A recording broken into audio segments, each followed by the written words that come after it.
ಪ್ರಶ್ನೆ ಎತ್ತಿದ್ದೆ, ಉತ್ತರ ಕೊಟ್ಟಿದ್ದಾರೆ. ಇದನ್ನ ಸ್ವಲ್ಪ ನನಗೆ ಸಮಯ ಭಾಳ ವಿವರವಾಗಿ ಹೇಳೋದಕ್ಕೆ ಸ್ವಲ್ಪ ಸಮಯ ಕೊಡಿ ಸಭಾಧ್ಯಕ್ಷರೇ. ಗಮನ ಸೆಳೆಯಿರಿ, ಸರ್ಕಾರ ಉತ್ತರ ಕೊಡ್ತದೆ. ನಾನು ಏನ್ ಮಾತಾಡ್ಬೇಕು ಗೊತ್ತಾಗಲ್ಲ ಸಭಾಧ್ಯಕ್ಷರೇ. ಅದೇ ಗಮನ ಏನ್ ಮಾಡ್ಬೇಕಂತ ಹೇಳಿ ಉತ್ತರವನ್ನು ಕೊಟ್ಟಿದ್ದೀವಿ. ಕನ್ಕ್ಲೂಷನ್ ಕೂಡ ಹೇಳ್ತೇನೆ. ತಾವು ಏನು ಕೇಳಿದ್ರಿ, STI ಗೃಹ ನಿರ್ಮಾಣ ಸಹಕಾರ ಸಂಘದಲ್ಲಿ ನಡೆದಿದ್ದ ಎನ್ನಲಾದಂಥ ಅವರ ಬಗ್ಗೆ ಸಹಕಾರ ಸಂಘಗಳ ಕಾಯ್ದೆ 1959 ಕಲಂ 64 ಅಡಿಯಲ್ಲಿ ಶಾಸನಬದ್ಧ ವಿಚಾರಣಾ ಪ್ರಗತಿಯಲ್ಲಿದ್ದು ನಿವೇಶನ ಹಂಚಿಕೆಯಲ್ಲಿ ಅವ್ಯವಹಾರ ಮಾಡಿರುವ ವಿರುದ್ಧ ಮತ್ತು ಪರಿಶಿಷ್ಟ ಜಾತಿ ಪರಿಶಿಷ್ಟ ಪಂಗಡ ವರ್ಗದವರಿಗೆ ಕಡ್ಡಾಯ ಮೀಸಲಾತಿ ನಿರ್ವಹಿಸದೆ ನಿವೇಶನ ಹಂಚಿಕೆ ಮಾಡಿರುವ ವಿರುದ್ಧ ಕೊಡಿಗೆಹಳ್ಳಿ ಗ್ರಾಮದ 10 ಎಕರೆ ಜಮೀನನ್ನು SBG ಹೌಸಿಂಗ್ ಪ್ರೈವೇಟ್ ಲಿಮಿಟೆಡ್ ಮಾರಾಟ ಮಾಡಿರುವ ಪ್ರಕ್ರಿಯೆ ಹಾಗೂ ಈ ವ್ಯವಹಾರದಲ್ಲಿ ಸಂಘಕ್ಕೆ ನಷ್ಟ ಉಂಟಾಗಲು ಕಾರಣವಾಗಿರುವವರ ವಿರುದ್ಧ ಶಾಸನಬದ್ಧ ವಿಚಾರಣೆ ಪ್ರಗತಿಯಲ್ಲಿದ್ದು ವರದಿಯ ಪರಿಶುದ್ಧಿಯಂತೆ ಅಗತ್ಯ ಕ್ರಮಗಳನ್ನು ಕೈಗೊಳ್ಳಬಹುದು. ಸಭಾಧ್ಯಕ್ಷರೇ, ಅವ್ರ ಉತ್ತರ ಏನು ಅಂತ ಹೇಳಿದ್ದಾರೆ, ಅದಕ್ಕೆ ನಾನು ಹೇಳ್ತೀನಿ. ಸಭಾಧ್ಯಕ್ಷರೇ, ಒಂದು ಸಂಘಕ್ಕೆ ಸುಮಾರು 170 ಎಕರೆ ಜಮೀನು ಕೊಡ್ತಾರೆ ಸಭಾಧ್ಯಕ್ಷರೇ. NTI ಸೊಸೈಟಿಗೆ ನಾನು ಭಾಳ ಶಾರ್ಟಾಗಿ ಹೇಳ್ಕೊಂಡು ಹೋಗ್ತೀನಿ, ಭಾಳ ಡೀಟೇಲಾಗಿ ತಾವು ಹೇಳಿದಷ್ಟು ಡೀಟೇಲಾಗಿ ನಾನು ಹೋಗಲ್ಲ. ಲ್ಯಾಂಡು BDNನಿಂದ ಪ್ಲಾನ್ ಸ್ಯಾಂಕ್ಷನ್ಗೆ ಹೋಗ್ತಾರೆ. ಪ್ಲಾನ್ ಸ್ಯಾಂಕ್ಷನ್ಗೆ ಹೋಗುವಂಥ ಸಂದರ್ಭದಲ್ಲಿ ಭಾಳ ಸ್ಪಷ್ಟವಾಗಿ ಇದನ್ನು 18% SC ಆ್ಯಂಡ್ STಗೆ ಕೊಡಬೇಕು ಅಂತ ಪ್ಲಾನ್ ಸ್ಯಾಂಕ್ಷನ್ ಕೊಡ್ತಾರೆ. ಪ್ಲಾನ್ ಸ್ಯಾಂಕ್ಷನ್ ಆದಮೇಲೆ ಸ್ವಲ್ಪ ದಿನ ಆಗಿದ ತಕ್ಷಣ ಕೂಡಲೇ ನಮ್ಮಲ್ಲಿ ಲೇಔಟ್ ಡೆವಲಪ್ ಮಾಡೋಕ್ಕೆ ಹಣ ಇಲ್ಲ, ಒಂದು 10 ಎಕರೆ ಮಾರಾಟ ಮಾಡೋಕ್ಕೆ ಅನುಮತಿ ಕೊಡಿ ಅಂತ ಮತ್ತೆ BDN ಕೇಳ್ತಾರೆ.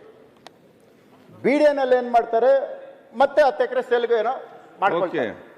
ಇದಾದಮೇಲೆ 10 ಎಕರೆನ ಒಂದು ಸಂಘನ ಕ್ರಿಯೇಟ್ ಮಾಡ್ತಾರೆ, SPG ಅಂತ. ಸಂಘನ ಕ್ರಿಯೇಟ್ ಮಾಡಿದ್ರೆ ಅದ್ರ ಫೈನಾನ್ಷಿಯಲಿ ಬ್ಯಾಕ್ಗ್ರೌಂಡ್ ಏನು ಅಂತ ಗೊತ್ತಿಲ್ಲ. 1 ಲಕ್ಷ ರೂಪಾಯಿ ಡೆಪಾಸಿಟ್ ಇಲ್ಲ ಅವ್ರ ಹತ್ರ. ಅದನ್ನು ಇಮ್ಮಿಡಿಯೇಟ್ ಅವ್ರಿಗೆ 10 ಎಕರೆ ಕೊಡ್ತಾರೆ. ಅವನು 7.5 ಕೋಟಿ ಚೆಕ್ ಕೊಡ್ತಾನೆ, 2,60,00,000 ಕ್ಯಾಶ್ ಕೊಡ್ತೀನಿ ಅಂತ. ಇವೆರಡೂ ಆಗೋದಿಲ್ಲ. ಮತ್ತೆ ಇವರೇ ಒಂದು ಡಿಸ್ಪ್ಯೂಟ್ ಕ್ರಿಯೇಟ್ ಮಾಡ್ಕೊಳ್ತಾರೆ. ಆಮೇಲೆ ಮತ್ತೆ 2-3 ವರ್ಷ ಆದಮೇಲೆ ಮತ್ತೆ ದುಡ್ಡು ಕೊಡ್ತೀನಿ ಅಂತ ಹೇಳ್ತಾರೆ. ಮತ್ತೆ ಆಮೇಲೆ ದುಡ್ಡು ಕೊಡ್ತಾರೆ. ದುಡ್ಡು ಕೊಟ್ಟ ಮೇಲೆ 10,60,00,000 ಇವ್ರಿಗೆ ಡಾಕ್ಯುಮೆಂಟ್ಸ್ ಮಾಡಿ ಕೊಟ್ಬಿಡ್ತಾರೆ. ಕೊಟ್ಟಿದ್ದು ನೆಕ್ಸ್ಟ್ ಇಯರಲ್ಲೇ ಒಂದು ಬಾಂಬೆ ಕಂಪ್ನಿಗೆ 180 ಕೋಟಿಗೆ ಸೇಲ್ ಆಗುತ್ತೆ. 1 ಕೋಟಿ 180 ಕೋಟಿಗೆ ಸೇಲ್ ಆಗುತ್ತೆ. ಈ ಸೇಲ್ ಆಗಿರೋಂಥದ್ರಲ್ಲಿ ಯಾವುದು 10 ಕೋಟಿ ಅಂದರೆ ಪರಿಶಿಷ್ಟ ಜಾತಿ ಪರಿಶಿಷ್ಟ ಪಂಗಡಗಳಿಗೆ ಕೊಡಬೇಕಾಗಿದ್ದಂಥ ನಿವೇಶನಗಳಿತ್ತು, ಅದನ್ನ ಇವ್ರಿಗೆ ಮಾರಾಟ ಮಾಡ್ತಾರೆ. ಇವತ್ತು ಅದು ಬೇರೆ ಎಲ್ಲೂ ಇಲ್ಲ, ದೂರ ಏರ್ಪೋರ್ಟ್ ರಸ್ತೆ ಕೊಡಿಗೆಹಳ್ಳಿನಲ್ಲಿರ್ತಕ್ಕಂಥ ಒಂದು ಸ್ಥಳ. 1 ಚದರ ಅಡಿ ಇವತ್ತು ಯಾರನ್ನ ತಗೋಬೇಕು ಅಂದ್ರೆ 1 ಅಡಿ 20,000. ಈ 360 ಜನ SC STಗಳು ಕೊಡಬೇಕಾಯ್ತು ಸೈಟು. ಅದ್ರದ್ದು ಇವತ್ತು 1,000 ಕೋಟಿ ಅವ್ರಿಗೆ ಮೋಸ ಮಾಡಿರೋಂಥದ್ದು ಇದು. ಇಷ್ಟೆಲ್ಲ ಆದಮೇಲೆ ಎಷ್ಟು ಸ್ಪಷ್ಟವಾಗಿ ಉತ್ತರ ಕೊಟ್ಟಿದ್ದಾರೆ ಅಂದರೆ ತಮ್ಮ ಗಮನಕ್ಕೆ ತರ್ತೀನಿ. ತಾವು ಕೊಟ್ಟಿರೋ ಉತ್ತರನೇ ನಾನು ಹೇಳೋದು. CA ಲ್ಯಾಂಡ್ ಇದೆ ಅಂತ ಹೇಳ್ತೀರಿ, ತಾವೇ ಹೇಳ್ತಾ ಇರೋದು, ಇದು ನಾನು ಹೇಳ್ತಾ ಇಲ್ಲ. ತಮ್ಮ ದಾಖಲೆನಲ್ಲಿ ನನಗೆ ಕೊಟ್ಟಿರೋ ಉತ್ತರದಲ್ಲಿ ಇದು 10 ಎಕರೆ CA ಲ್ಯಾಂಡಿಗೆ ಮೀಸಲು ಇಟ್ಟಿದ್ದೀವಿ ಅಂತ ಹೇಳ್ತಿದ್ದೀರಿ. 10 ಎಕರೆನ CA ಲ್ಯಾಂಡಿಗೆ ಇಟ್ಟ ಮೇಲೆ ಮತ್ತೆ ಇವತ್ತು ಈ CA ಲ್ಯಾಂಡ್ ಅಲ್ಲಿ ಇರಬೇಕಲ್ಲ, ಯಾಕೆ ಸಿಗ್ತಾ ಇಲ್ಲ? CA ಲ್ಯಾಂಡ್ ಇರಬೇಕಲ್ಲ. CA ಲ್ಯಾಂಡ್ ಅಂದ್ರೆ ಏನು? ಮುನಿರತ್ನ ಅವರೇ, ಈಗ ಇದಕ್ಕೆ ಮುಖ್ಯಮಂತ್ರಿಗಳೇ ಬೇಕು, ಇನ್ನೊಮ್ಮೆ ಬಂದಾಗ ಕೊಡ್ತೇವೆ ಮಾತಾಡ್ಲಿಕ್ಕೆ. ಸಭಾಧ್ಯಕ್ಷರೇ, ಎಷ್ಟು ಚೆನ್ನಾಗಿ ಹೇಳ್ತಾರೆ ಅಂದ್ರೆ, ನಾವು ಕೇಸ್ ಹಾಕಿದ್ದೀವಿ, ಕೇಸು ಬಿಡುಗಡೆ ಆಗಿದೆ, ತಪ್ಪು ಮಾಡಿರೋರಿಗೆ ಮತ್ತೆ ಮತ್ತೆ ಮತ್ತೆ ಮತ್ತೆ ಅವ್ರಿಗೆ ನೋಡಿ ಲಾಸ್ಟ್ ಅಲ್ಲಿ ಸರ್ ತಾವು ಹೇಳಿದ ಉತ್ತರದಲ್ಲಿ ಹೇಳ್ತಾ ಇದ್ದೀನಿ, ಕನ್ವರ್ಷನ್ ಮಾಡ್ಕೊಡಿ. ಇದಕ್ಕೊಂದು ಕೆಲಸ ಮಾಡುವ ಉದ್ದದ ಕೇಸ್ ಕನ್ವರ್ಷನ್ಗೆ ಹಾಕೊಡಿ. ಈಗ ಡಿಸ್ಕಷನ್ಗೆ ಅವಕಾಶ ಕೊಡುವ. ಸಭಾಧ್ಯಕ್ಷರು 1 ನಿಮಿಷ. ಈಗ 1 ನಿಮಿಷ, ಇದರಲ್ಲಿ ನಂಗೆ ಗೊತ್ತಿಲ್ಲ ಡೀಟೇಲ್ಸ್, ನಾನು ಹೇಳಲ್ಲ. ಒಂದು ನಿಮಿಷ ನಾನು ಹೇಳಿ. 1 ಲಕ್ಷ ಬ್ಯಾಂಕ್ ಸರ್, 1 ನಿಮಿಷ ಸರ್, ಚಲನ 1 ನಿಮಿಷ. 1 ಲಕ್ಷ ಬ್ಯಾಂಕ್ ಬ್ಯಾಲೆನ್ಸ್ ಇಟ್ಕೊಂಡು 7 ಕೋಟಿ ರೂಪಾಯಿ ಆಸ್ತಿನ ಕೊಡ್ತೀರಿ ಅಂತಂದ್ರೆ 10 ಕೋಟಿ ರೂಪಾಯಿ, ಅದ್ರಲ್ಲಿ 7 ಕೋಟಿ ರೂಪಾಯಿ ಚೆಕ್ ಕೊಡ್ತೀವಿ ಅಂತಂದ್ರೆ ಏನ್ ಲೆಕ್ಕಾಚಾರ?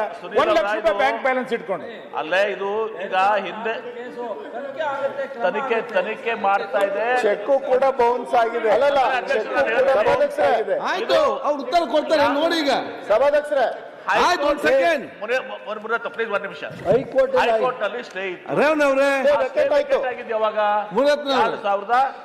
2016/4/2025 ತಡೆ ಆಜ್ಞೆ ತೆರವುಗೊಳಿಸಿದ ವಿಚಾರಣೆಯನ್ನ ಮುಂದುವರಿಸಲಾಗಿದೆ. ಈಗ ಆಮೇಲೆ ತಾವು ಹೇಳಿದಂಗೆ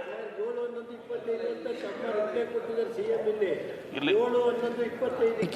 ಸ್ಟೇ ವೆಕೇಟ್ ಆಗಿದೆ ಹೈಕೋರ್ಟ್ ಅಲ್ಲಿ ಅಂತ 14/4/2025 ಇಲ್ಲೇ ನಮ್ಮ ಹತ್ರ ದಾಖಲೆ ಕೊಡ್ತೀನಿ, ಸಿಎಂ ಕೊಟ್ಟಿರೋ ದಾಖಲೆ ಕೊಡ್ತೀನಿ. ಇಲ್ಲೇ ಸಿಎಂ ಅವರು 7/11/25 ಆಯ್ತು ರೇವಣ್ಣ ಅವ್ರೆ, ಈಗ ಈ ವ್ಯಕ್ತಿ ಮಾತಾಡ್ತಾರೆ, ಕೆಲಸ ಮಾಡಿ. ಆ ಬಗ್ಗೆ ಬಹಳ ಶಾರ್ಟ್ ಆಗಿ ಮುಗಿಸ್ಬಿಡ್ತೀನಿ. ಈಗ next. ಸರ್, ದಯವಿಟ್ಟು ನೋಡಿ, ಇಲ್ಲಿ ಚರ್ಚೆ ಆಗಿ ಮುಗಿಯುವಂತ ವಿಚಾರ ಅಲ್ಲ, ಸುಮ್ಮನೆ ನಾವು ಚರ್ಚೆ ಮಾಡ್ಬೇಕು. ಸ್ಟ್ಯಾಚ್ಯೂಟರಿ ತಾವು ಕೊಟ್ಟಿರುವಂತ 3 ಪ್ರಶ್ನೆ ಮಾತ್ರ ಹೇಳ್ತೀನಿ. 3 question answer 1 minute. Of Karnataka cooperative society act 1959 ಇದು ಕವರಿಂಗ್ ಆಲ್ ದಿ ಆಸ್ಪೆಕ್ಟ್ಸ್.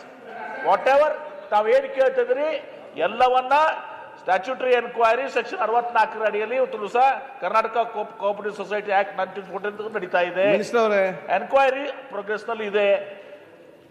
ಆಮೇಲೆ ಆ ಪ್ರೋಗ್ರೆಸ್ ಮೇಲೆ ಅವ್ರು ಯಾರಿಗೂ ರೆಸ್ಪಾನ್ಸಿಬಿಲಿಟಿ ಏನಿದೆ ಆಮೇಲೆ ಅದನ್ನ ತಗೊಂಡು ಕಠಿಣ ಕ್ರಮ ಕೈಗೊಳ್ಳಿ. ಈಗ 180 ಕೋಟಿಗೆ ಆಸ್ತಿ ಅಣ್ಣ, ಒಂದ್ ನಿಮಿಷ ಇರೋಣ. ರೇವಣ್ಣ ಅವರೇ, ಅಣ್ಣ, ಒಂದ್ ನಿಮಿಷ. ಯಾಕೆ ಅವ್ರು ಮಾತಾಡೋದು? ರೇವಣ್ಣ ಅವರೇ, ನೀವು ಸಭಾಧ್ಯಕ್ಷರೇ, ಎನ್ಕ್ವೈರಿ ಮಾಡಿ ರಿಪೋರ್ಟ್ ಬರೋಂಥದ್ದು ಏನಿದೆ ಮುಂದಕ್ಕೆ ಅದನ್ನ ಈಗಲೇ ಕೊಟ್ಟಿದ್ದಾರೆ. ಆಯ್ತು, ಅದನ್ನ ನಾನು ಹೇಳ್ದೇನಲ್ಲ. ಅಲ್ಲ, ಸ್ಪಷ್ಟವಾಗಿ ಕೊಟ್ಟಿದ್ದಾರೆ.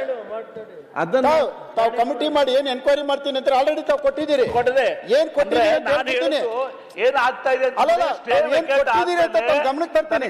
ಮುಂದುವರೆದು ಆದ್ಮೇಲೆ ತಾವು ಏನ್ ಕೊಟ್ಟಿದ್ದೀರಿ ಅಂತ ಮಾತ್ರ ಹೇಳ್ಬಿಡ್ತೀನಿ. ಚರ್ಚೆ ಬೇಡ, ಮುನಿರತ್ನ ಚರ್ಚೆ ಮಾಡಬೇಡಿ. ಒಂದ್ ನಿಮಿಷ, ನಾವೇನ್ ಕೊಟ್ಟಿದ್ದೀರಿ ಇದೊಂದು ನಿಮಿಷ, ಇದೊಂದ್ ನಿಮಿಷ ಕೇಳ್ಬಿಡಿ. ನೋಂದಾವಣಿ ಮಾಡಿ ಕೊಟ್ಟಿರುವ 10 ಎಕರೆ ಜಮೀನು ಹೊಸ ಸಿಡಿ ಪ್ಲಾನ್ ಅಲ್ಲಿ ಉದ್ಯಾನವನ ಎಂದಿದೆ. ಆಯ್ತು, ನೆಕ್ಸ್ಟ್ ಮುಗಿತಾ? ಒಂದು.